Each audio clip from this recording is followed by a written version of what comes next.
If you are starting your alternative hair journey and you don't know whether to start with a topper or a wig, this video is for you.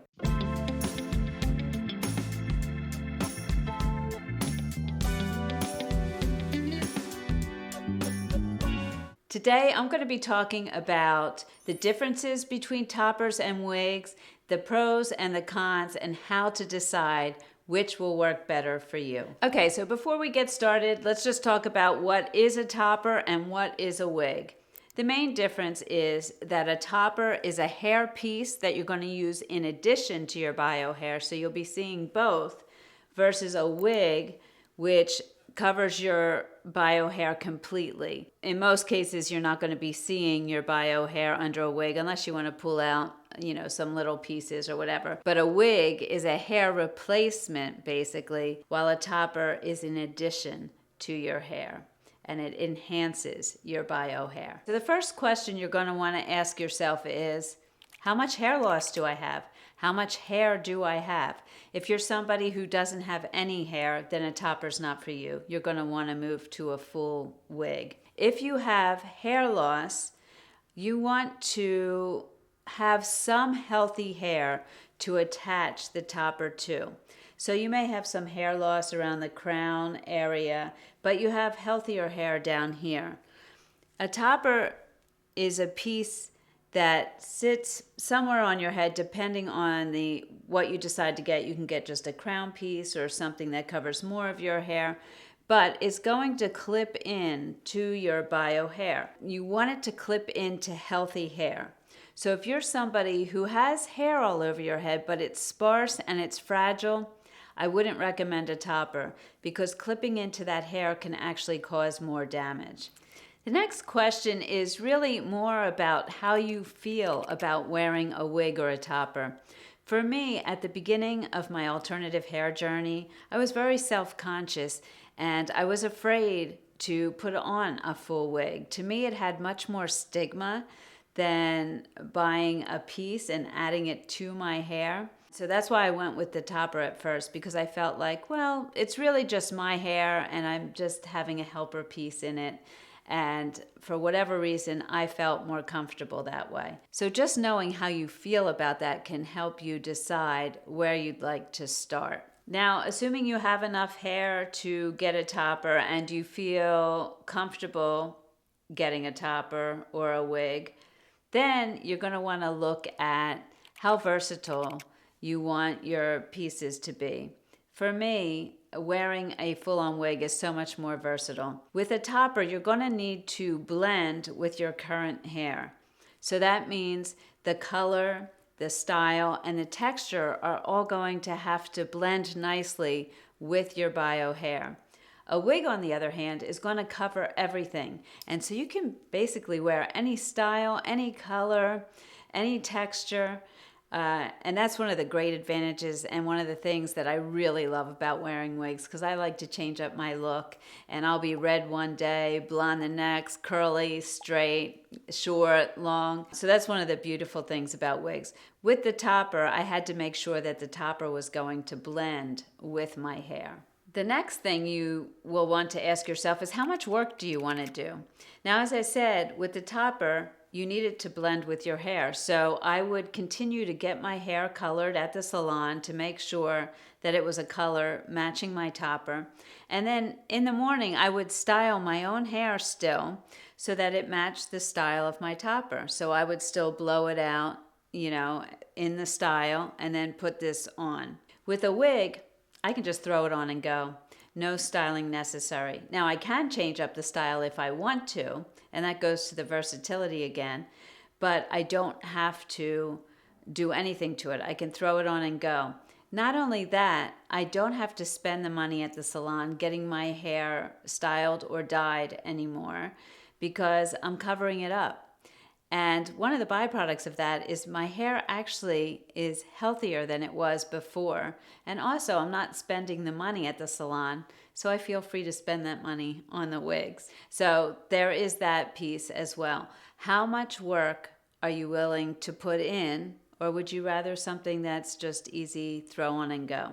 Another thing to consider is, how hot do you get? In general, a hair piece is going to be cooler than a full-on wig, because the full-on wig is a cap that covers your hair and has all the fibers on top, where this kind of just sits on top. Now, there's pros and cons to that as well, because one of the reasons that I switched to wigs was because on a really windy day, I did not feel like the topper was as secure for me. I felt like it could flip up. Also, I could feel the combs pulling on my bio hair a little when it was windy. Whereas with a wig, I have my wig grip on. I have not had an issue on even really very windy days. So I felt more secure in a full-on wig.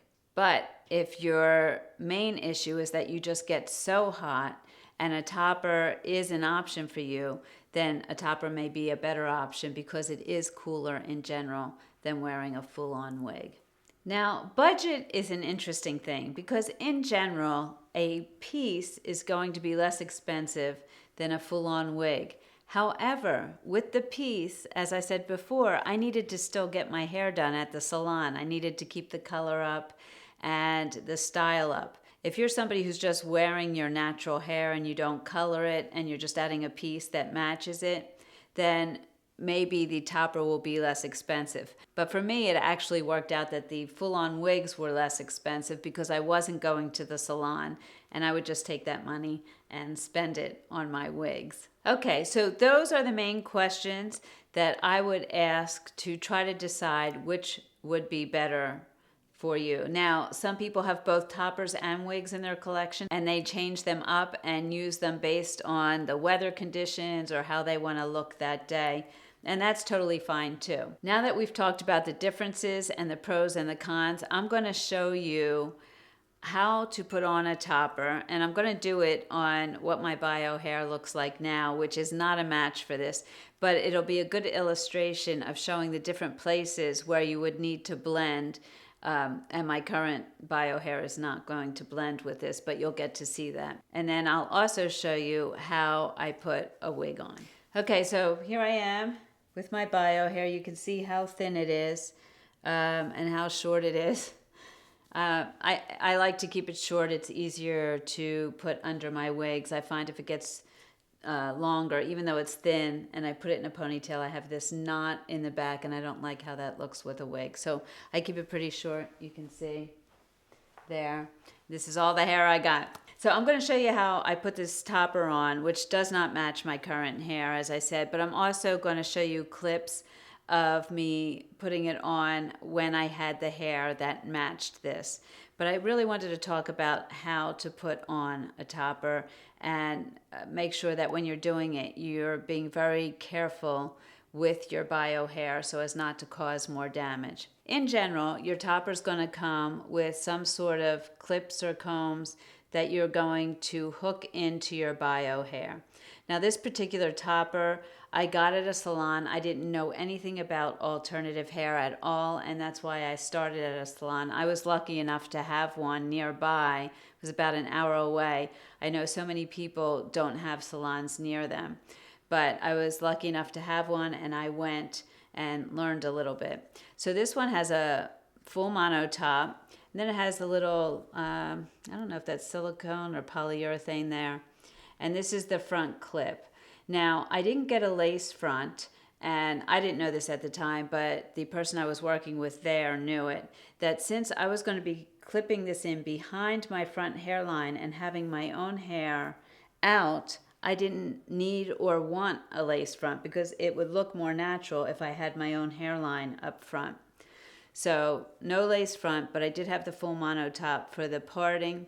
And then there are other clips here that you clip in to your hair, and they simply, by bending them, you can see here, I'll bend one open. That's how you open it, and if you want to close it, you bend it this way, just like that. All right, so to put this on, I'm going to take this front clip, I'm going to flip it back on my head, and I'm going to actually put it in. Let's see where the part is right there. That's close enough to my part. And let me just make sure each side is about the same length. There we go. And the clip does line up with my nose there. So I'm going to clip it into my bio hair. So I kind of push that comb in, and then bend the clip down and snap it. Okay, so now I have the front piece in. Now, you can see, obviously, it doesn't match my color here, but it's good because you can see the difference. And I will show you a clip of where it did match my hair. And also, my layers are too short here for the length of this hair. At the time, my hair blended.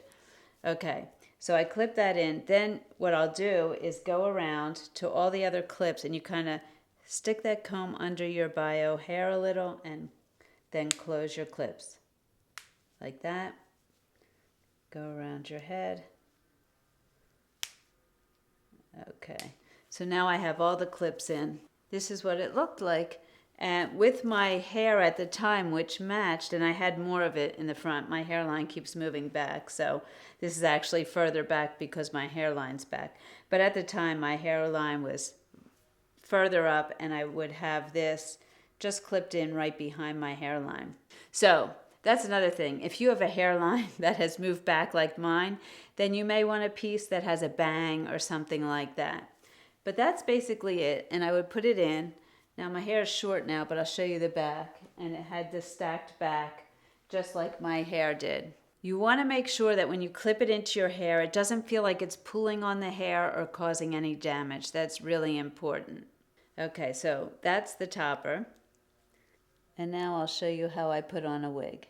So to take this off, I'm just undoing all the clips, if I can find them.